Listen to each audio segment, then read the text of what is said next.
અરજદારો પાસેથી 500 થી 700 રૂપિયા લઈ નકલી દસ્તાવેજના આધારે ઓરિજિનલ આધાર કાર્ડમાં ચેન્જીસ કરી આપતા હતા આરોપીઓ।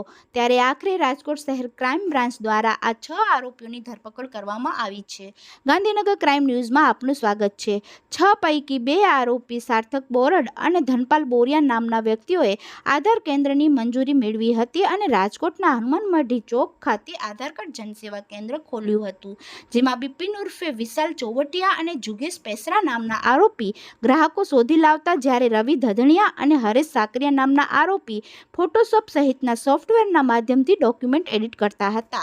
આ આરોપીઓ ગ્રાહકને છેલ્લા 3 મહિનાથી બોગસ દસ્તાવેજના આધારે ઓરિજિનલ આધાર કાર્ડમાં ચેન્જીસ કરી આપતા હતા। ત્યારે આખરે રાજકોટ શહેર ક્રાઇમ બ્રાન્ચે રેડ કરી આ સમગ્ર રેકેટનો પર્દાફાશ કર્યો છે। પોલીસના જણાવ્યા અનુસાર પાન કાર્ડ, મેરેજ સર્ટિફિકેટ સહિતના ડોક્યુમેન્ટમાં એડિટિંગ કરી આધાર કાર્ડની વેબસાઇટ પર ડોક્યુમેન્ટ અપલોડ કરતા હતા આ આરોપીઓ। ત્યારે હાલ પોલીસે આરોપીઓની ધરપકડ કરી કાયદેસરની કાર્યવાહી હાથ ધરી છે।